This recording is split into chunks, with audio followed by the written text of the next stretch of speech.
What's going on, everyone? Drew here. Today's video will be the ultimate how-to, the guide on how to start and most importantly, run a successful photo booth rental business. So let's just dive right into this. The first thing you need to do is decide, what type of photo booth do I want to have? And every single option, right, that there is will require something out of you that the other one may not. So what am I talking about? There's 360 photo booth. You have the DSLR photo booth. You have slow motion video booths. There's so many other types of booths on the market. So for me, personally, I think the iPad photo booth is the way to go because it's the most affordable, portable, simplest to use. You don't need to know photography. You don't have to be an expert at lighting. You really just, it's just the easiest, right? And most importantly to me, it's the best booth to do drop-offs with. So where I can literally get paid, go to an event, drop off my booth, and I'm gone. That to me is my favorite. But if you want to jump on trends, you know, you want something that's in, a 360 booth is super popular. And if you want something elegant that you could do at red carpets, then the video slow motion booth, right? They have these little robots that can move, they do movements, and it gets really cool video. So understand what you want to do, right? A video booth like that, right, may not have a market for your average quinceañera or your birthday party, as where an iPad photo booth may. It does, it's true. Perfect for weddings, perfect for quinceañeras, but not really something you would see on a red carpet, right? Or like a high-end event like that. So understand what you want and also know to the cost. What is the startup cost of what you want to get into? So again, the most affordable iPad photo booth. If you want something elegant, it's going to cost you a little bit more money. 360 booths are somewhat affordable depending on what you go. So that is the first step. The next step, obviously, purchase your equipment. And I think, you know, even today, like, look, you don't even have to buy. You can make your own booths. I don't think you should try to make your own 360 booth, but your iPad booth, you can definitely make. A DSLR booth, I've seen plenty of people make it, but just get your equipment. That's what I'm trying to say. Get your equipment. Then the next step, it's practice, practice, practice. Where's Allen Iverson? I'm talking about practice, right? Become an expert. Learn your software, ins and outs. Set your equipment up 30, 40, 50 times. Break it down, set it up, break it down, set it up. Become a professional. That's what I'm trying to say, you know. Don't just get your equipment ready and then get your first event and then go do it. You're gonna run into problems, you're gonna look bad, and it's gonna leave a terrible taste in your mouth. So just be prepared. The next thing I'm gonna say, doesn't matter what you're doing, what photo booth you get, do some free events. I'm talking 2 to 4 events minimum. You guys, when I started, I did 12 free events, 12 of them. What did I get out of those and why am I telling you guys to do it? Well, the answer is simple. It's not actually simple. It's actually a little bit, it's hard to see, but I'm gonna tell you why. So the first thing you're gonna get out of these free events, experience. With that experience, it's gonna allow you to figure out and understand what you're comfortable with charging. Because if you've never done something, how do you know what effort goes into it? How much do you know what will be worth for you to get that done? Also, you wanna take those free events, you want to make sure you have business cards or flyers. It doesn't have to be anything extravagant because at this step, you're probably not going to have a website ready. Just have something with some contact info. So if you're at those events and someone wants to book you, they know how to reach you, right? Also, take a ton, not even a ton, I don't, what's the word? A sickening amount of content. I'm talking photos, videos, time lapses. You want to get as much as you can, different angles. You want to maybe, you know, if you have a double-sided backdrop, you want to turn the backdrop around so you have more photos with a different design. Just become obsessed with content because you're going to need that for the next steps, right? Content, content, content, content. Also, you want to make sure that when you're there, this isn't something that's necessary, but just be in the moment, learn things. You know, you want to pay attention to what's going on, the questions people are asking at the event if you're there, like, oh, how does this work? And then those are the questions that you're going to probably get when people want to book you. So take the time, be there, content, content, content, right? So now that you've done your 2 to 4 events, you could do this before, you could do this after. I think it's better to do it before, but you could do it after. Is you want to come up with a business name. And I'm going to keep it simple. And this may be hard to hear for some people that are maybe already a few steps ahead or already have a business name. Pick a name that's radio friendly, something that you can hear and remember, something that's not terribly long, something that is Google friendly. Most important, Google friendly. The word photo booth is a must. Don't do pick experience, because if someone is typing in photo booth rental in Google, if you're pick booth or pick pictures, Google's not going to understand that that's what you're offering, right? I mean, yeah, you can do SEO work, but it's a lot easier if you have that in your name, right? So picking a name, don't get attached to it. Pick something that's strategic. And then once you've done your free events, you have your content, next step is to make social media accounts. LinkedIn, Facebook, Instagram, TikTok, YouTube, Pinterest. Do everything. You guys, if it's free, you should be doing it. And by this point, you should already have your 2 to 4 events. Literally do 4, but 2 at minimum, and then just fill up those accounts with content. I'm telling you, it's called the 3-swipe rule. My wife is what introduced me to this. You want to be able to swipe once, it scrolls, you see content, it slows down, it stops. You scroll again, same thing. A third time, same thing. And then once it stops, you want there to be a few more posts, at least. So what that does, it tells whoever is looking at your accounts that when they start following you, or if they're interested and they go to your accounts, that you just didn't start a photo booth last week. They want to look. They want to look at it and be like, "Oh, this guy's done more than 2 to 4 free events." So that's what I'm trying to say. You also want to make sure you get your website done. And you notice how I haven't talked about a logo. A logo is not as important as you think. No one in the history of photo boothing, I think, has ever, I could be wrong, but I don't think it's ever happened. No one's ever been like, "Oh man, I love that logo. I got to book them." Like, focus on the most important stuff, right? So that's what we're doing. I mean, yes, you want to have a logo, but don't spend too much time on it, right? You literally go to Fiverr, pay someone $10 to make you a logo, save your time. Your time is more valuable on making content and running an actual social media account, right? I'm talking also too, Google My Business. That is another one. That to me is a social media account.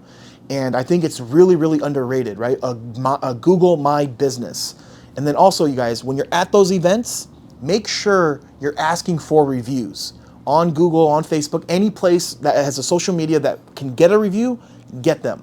Ask for them nicely, and whoever you're doing your free events for, kind of make it clear, like, hey, I'm going to do this event, but this is kind of what I want out of it. So since you're not paying me money, this is kind of what I want. Can we agree to that? And the answer is yes. Make sure you have a contract even for the free events. Protect yourself.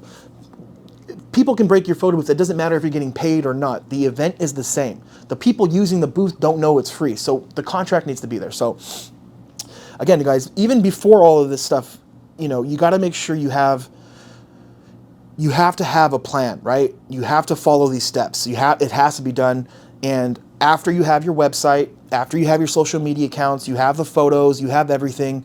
What goes on? Okay, I guess we'll talk about it. I was just going to give a brief definition, but I want to make this a really detailed guide, step by step. What does a good website look like, right? Like, what should I do? Where do I go? And the answer is, I think GoDaddy, Squarespace, Wix, these are all website builders. So you could literally just go to YouTube, how to build a website on GoDaddy. There's templates that you can choose from. You guys, it can take you 2 hours. And instead of me telling you guys how to build a website, get some inspiration. The same thing for social media accounts. Find local photo booth companies if you're clueless. See what they're doing, seeing what they're posting, because the way we have our website, it kind of is a little bit different than someone that may have a DSLR booth or a 360 booth, because with our iPad photo booth, we do something called the drop-off, where we show our prices because we have an affordable all-day rental, and we have everything a la carte, where if you want the backdrop, you have to pay extra for that. The prop table is extra. The printing, that's a completely different beast. So my website would look different from someone that has a 360 booth because it's a completely different package. So just get inspiration. I'm not saying copy. And again, never steal content. Never. The photo booth community is so unforgiving. If you get caught stealing content, it's a no-go. So just don't do it. Create your own content. And let me backtrack how to get those free events. It's simple. Just post on your social media accounts asking, hey, who wants a free event? And be picky with the events you do. That's probably something I should have mentioned beforehand.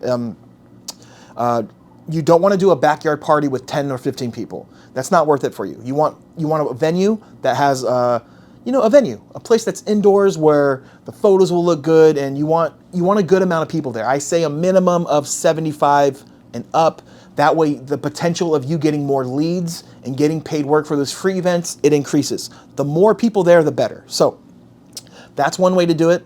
You can literally just post, hey, anyone having or know anyone having an event coming up, let me know. Started at a photo booth company, would love to offer some free photo boothing. So now that we have that out of the way, you have all of this stuff ready, website, social media, you understand your pricing. And again, you can see what other people are charging.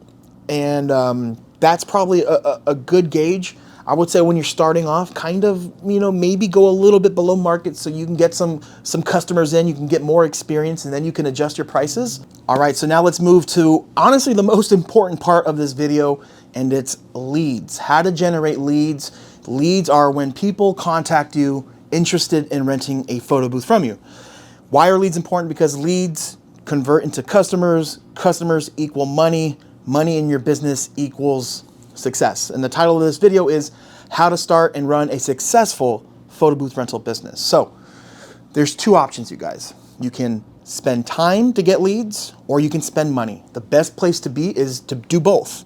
So let's just start it off free. This is honestly my favorite way to get leads, even over spending money.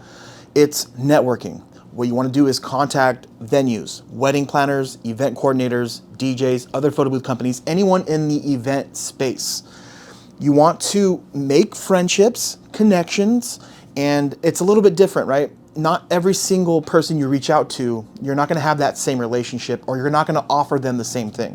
What am I talking about? So you have venues, event coordinators, event planners, right? These people get paid really good money to provide something for their clients, right? The venues, they provide the venue for people to go to get married, for the birthday parties, for the quinceañeras. So venues are the hardest people to network with because they probably get the most inquiries about other photo booth companies and all this stuff. So the strategic thing to do with venues, event planners, and wedding planners, it's when you call them, the first thing you want to say, introduce yourself, and instead of just saying, hey, I want to be, your go-to photo booth company, don't do that. That's a terrible thing to do because everyone does that. The best way to do is to start the call off, or if you're emailing, start it off with how you can help them. So don't offer them money, right? These three things here, you don't want to offer money. Offer their clients free exclusive upgrades they get for free because they are using the venue, the wedding planner, the event coordinator. These, I'm telling you, venues love this because it makes the venue look better in their customers' eyes. And you have to remember, right? Some venues are charging $20,000, $30,000 just to rent out the space for this wedding or $20,000 for this birthday party. They don't want your little $80 to $100 commission because once they take money, they're responsible for your services. So it's easier for them to be like, hey, there's this photo booth company, this guy named Drew, he's gonna offer you guys a free hour of printing. Or if you have a 360 booth, 1 hour of free 360 boothing, right? Whatever the case is, it makes them look better. They don't want the money. So that's the way you do it, right? And just be yourself. That's one thing I can't stress out enough. A lot of photo booth companies are just way too professional. And look, I'm not saying call while you're eating or anything. I be professional, but just be yourself. Explain, how you can be beneficial, and then just talk about yourself, your passion for the business. Say like, if you need anything from me, like let me know. Here's my number. And for the venues, I think it's well worth it to do. But like, hey, like if you have, anyone that's having an event coming up soon, I'd love to do a free event just so we can show you how valuable we can be to you guys and just show you how professional we are as a company. I would do that. Again, I know we're talking about free, but if you can get in with one venue, right? Some venues are doing 3, 4 events a week. If you can get on their good side and they recommend you to every single customer, and then let's just say they keep you busy 1 event a week, you guys, that can make or break your business. One venue can easily mean $15,000 to $30,000 a year. No joke. So what I love about all of this stuff, right, is these aren't relationships that are just going to give you one event. You do it right, you have great customer service, you take care of them, they will take care of you. So now that we talked about the event planners, event coordinators, the venues, when you approach a DJ or a photo booth company or anyone else in the event space, they want commission because they're not making $20,000, $10,000 from this event. They're most likely going to make around what you're making, right? Maybe a DJ makes a little bit more, but that extra $100 commission is worth it. It's not really worth it for them to be like, oh, this photo booth company will give you a free upgrade. Like to that, it's not the same thing. So that is a little bit different. So networking, oldest trick in the book, it's still the most effective. And I know I hate saying like, it's not what you know, it's who you know that's more important. Sometimes that's true, sometimes, but let's go ahead and move forward. Another way to get more leads, which will equal income, is Facebook groups. I know I've say this all the time in my video, but Facebook has a function where you can click, it's called a group. That's where someone made a page, and you could literally, what you do is you go to Facebook, go to groups, type in what city you live in or what city you service, and then join all those groups. 411 page, whatever the group is, join it. These groups too, make sure you're looking at the rules. Some of these groups allow you to post as a business owner once a week. So make sure you're writing this stuff down, you know when to post, and then do the same thing. Join all of them, and then guess what? The next city over that you service, let's just say it's La Puente, join all the La Puente groups. Then go to West Covina, join all those groups. Then you want to form a copy and paste message like, hey, Drew here, I own a photo booth company, we're local, I'd love to offer anyone a free upgrade when they book us. You can book us here on our website. Boom, right? Or send me a message from our info. Do it once a week. Don't do it every single day because you'll get kicked out of some of these groups. And, again, if you do get kicked out of these groups, what's the worst thing that happens? You're no longer a member of Hacienda Heights Soccer's Moms or Hacienda Heights 411. Not a big deal, but don't overdo it. And again, we're talking about adding value. The good thing about doing this, again, it's free, but you're getting booked for events that are usually local because you're posting in local groups. Some other ways to do it, this is my least, and it's the last way I'm going to recommend you to start.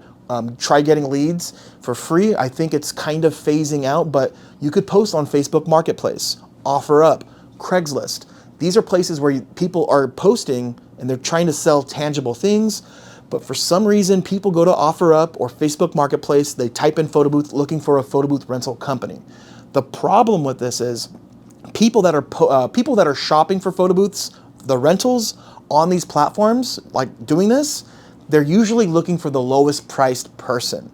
But sometimes you'll have someone looking for a photo booth company and they usually go with the person that responds the fastest. And that brings me to my next point, you guys, and I will get to the paid leads. Something that's so underrated is speed.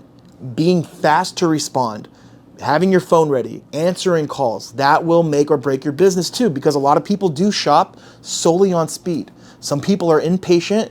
It's happened a lot of times where, a groom will call saying, yeah, I have to book a photo booth company. My wife's, wants to do it. He doesn't want to do it. So he's just like, let me get this over with. It happens. So speed, and let's go ahead and move forward to the next way to get leads, which is paid. I'm going to just say two things. I'm going to tell you my two favorite ways, and then I'll give you some other ways and we'll talk about that. But when starting off, I think it's super important to start Facebook and Instagram ads. It's super simple. You post a photo of your setup, someone using your booth, and then just a price, right? Just like the lowest package price for the rental, and then you have it set to send us a message. Don't direct them to your website because you want to have control over the conversation. So if they want more info, they have to send you a message. Because if you send them to your website, there is a big chance that they're going to go to it and they're not going to fill out a form, or they're not going to call you. They'll just shop around. So at least you have some control over the conversation because you have that message, right? And you want to make sure you're setting the ad 35 miles, or 25 miles, depending on how far you want to travel. So you don't want your photo booth ad to be shown to someone in Texas if you live in California. So make sure you have that handled, right? Very, very important. And it's that simple. It's really that simple. And then you also want to target, depending on the type of people you want to, like, let's just say you want to do weddings and, quinceañeras, right? Like out here in California, those are really popular events. What we do is we target only women because, in my opinion, in my experiences, women are usually the people that book you. And then we do an age group from like 24 to like 55. And then for the interest, we do wedding dresses. We set it to newly engaged people, to newly engaged women. So newly engaged means that they just got engaged to, and guess what? That means that a wedding is coming. And then you can also target parents with children from 13 to 16. So it falls in the group of 15. So that's the quinceañera or the sweet 16. And then other things that you can add to that, like interest, wedding rings, and whatever, right? So that ad is super, super powerful. The negative, well, let's talk more about the positive. The positive side of Facebook ads too, I don't think I mentioned this, is when you're starting off, you're gonna get a lot of followers from these ads. So for us, we don't run them often because we have a lot of clients, repeat customers. But when we run our Facebook ads, we spend $250 spread out within 25 to 30 days. So we're spending about 10 bucks a day, but we notice we get more followers. People may not message you, but they will follow you because they're interested maybe at a later date. So you get followers, you get a lot of leads, you guys. I think we spend $250 and we probably get like 177 messages or like 200 messages. And maybe out of those 200, I don't know, we do a pretty good. So I spend $250 and I usually make around 3,000, sometimes more, sometimes a little bit less, but that's not bad return, right? Next up, right? Google ads. Google ads are the hottest leads that you can get. What do I mean by that? So when people go on Google, they type in photo booth rental and then your ad will pop up, right? If you set it up correctly. Those are people that are ready to book a photo booth. They're looking for a company. Where on Facebook, your ads are being shown to people that are just scrolling through Facebook. You know, they're not they're not actively looking for a photo booth, but you're gonna do more work on Facebook. You're gonna get a lot more dead-end leads on Facebook, but guess what? Google is more expensive because Google knows that, you know, they can charge more because, you know, their competitor, Facebook ads, aren't people actively looking for something like that. So you're paying more per lead, but the leads are a lot hotter, and you can get more corporate events, more higher end events through Google, because you got to remember, you know, corporate companies, they're not gonna message my rental company because they're on Facebook. No, they're gonna go to Google, and that's how they're gonna do it. So those are my two favorite ways to get paid leads. Of course, you know, you have trade shows like wedding expos, quinceañera expos. I'm not a fan of that. I think nowadays it's just so saturated, and they've gotten crazy with their prices. But again, this is because I have an iPad photo booth. I don't charge as much as someone that has a slow motion photo booth or a 360 photo booth. Some of these companies are making $1,500, $2,000 per rental. So it all depends on what type of photo booth you have, and you have to run the numbers. And if you're going to consider doing an expo, if the price is $2,000, guess what? You have to factor that in. You have to factor in how much is it going to cost for you to get flyers and all that. Get your total price, then understand how many events do you have to do just to break even, and then kind of ask yourself, is it worth it? Also, make sure you ask the expo, how many other photo booth companies will be there? You'll be surprised. Some of these companies that are having these expos will tell you. They'll be like, yeah, there's 60 other photo booth companies. Well, now you have to worry about having 60 other competitors there. So do your homework. I'm not a big fan of that. There's places also like Bark or the Wedding Wire. I haven't had any good experience with that. So do your research. You can also, you know, stay away from, hold on. Sorry about that, guys. But anyways, I was going to get into about Yelp. This is something a lot of people think that they can get a lot of leads for, and I'm not a fan of Yelp, and I know a lot of other photo booth owners have had a bad experience with Yelp, you know, because you could run ads on Yelp, but like my biggest gripe with Yelp is they remove real reviews you worked hard for, and their excuse is, sorry, we have a artificial intelligence system or something like that, some type of software that removes fake reviews. And you tell them like, no, these are legit reviews. They say, sorry, it's out of our hands. So when that happened, I was like, why am I spending money here? I don't want to give them my money. So I would stay away from Yelp. Like the Wedding Wire, Bark. I don't know. I just think those places are a little bit too expensive. But you guys, I'm going to go ahead and move it on. The next thing you do is post-event customer service. All right, what I'm talking about is, since we're talking about reviews, is every single event you do, you should always follow up the day after, a few days after. If you have an iPad photo booth and you're using a software that will put all of the photos in a gallery, you send them an email and say, hey, here's the link to all the photos. Thank you for having us out. And if you enjoyed our services, please leave us a review. You have no idea how much that means to our small business. You want to get reviews, because if you're getting reviews on your Google My Business page, that will help your page out. Facebook reviews, it just makes you look better in the eyes of someone that wants to book you. Also, what I like to do is we do the digital drop-off. So a lot of our customers, I would say 90% of our customers, 95%, do digital only. Most of them want prints, but they end up going digital because it's a better value. What I also do too is, for me, I do another email saying, like, hey, can you do me a favor? When you get a chance, pick your 5 favorite photos from the gallery. I want to send you some photos as a little thank you.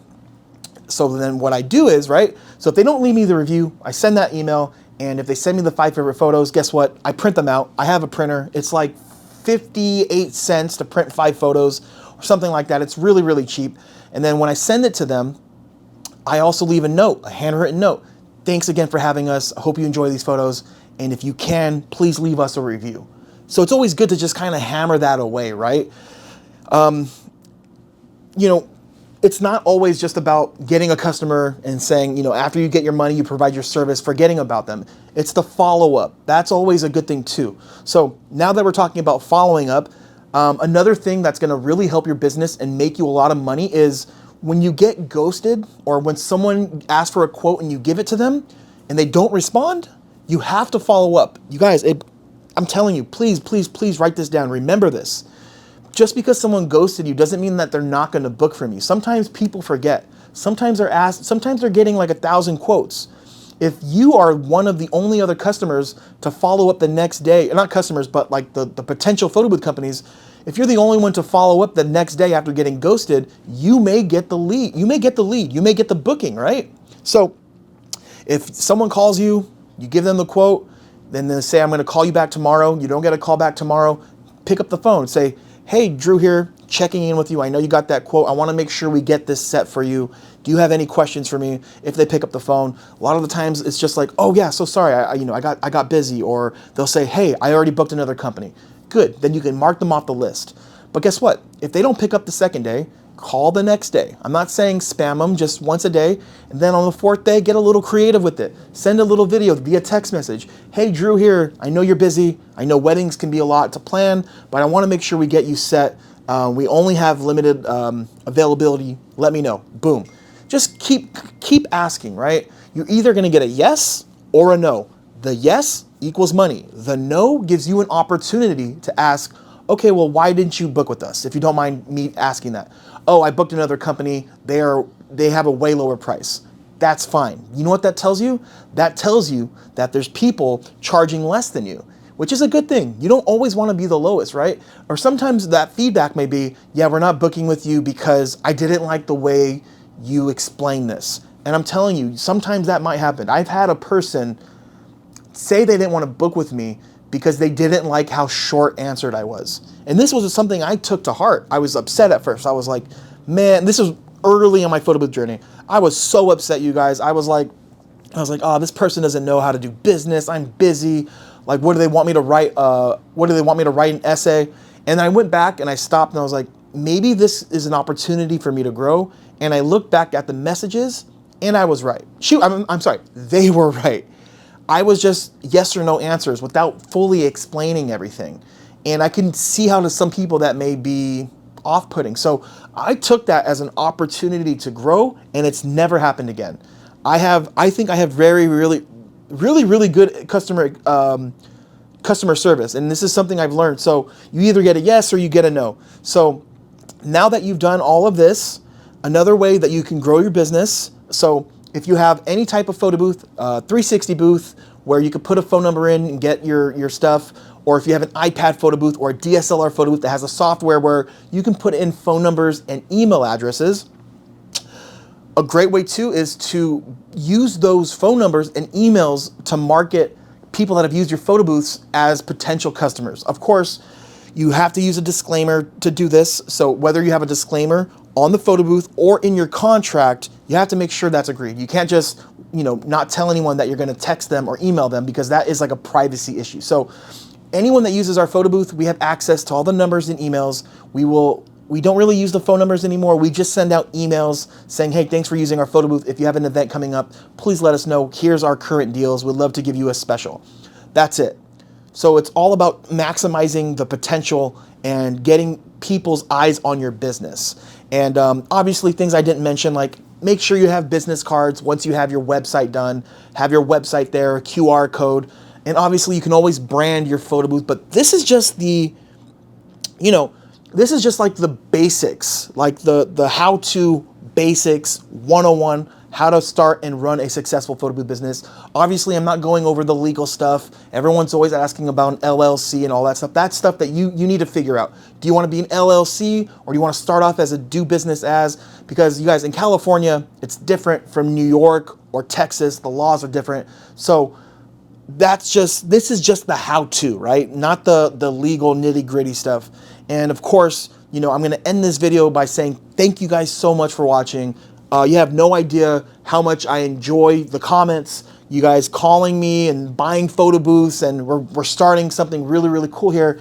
And as always, if you want to start a photo booth business, Photo Booth 101, my company, link in the bio. You guys can literally buy your photo booths. We have backdrops, props, and we have support for you guys to start your business. And it's been an amazing journey. So thank you guys so much. Make sure to hit me up if you guys want to start a business. If not, no big deal. I have to just mention that because that is the company that we have. Thank you guys so much. God bless. See you soon.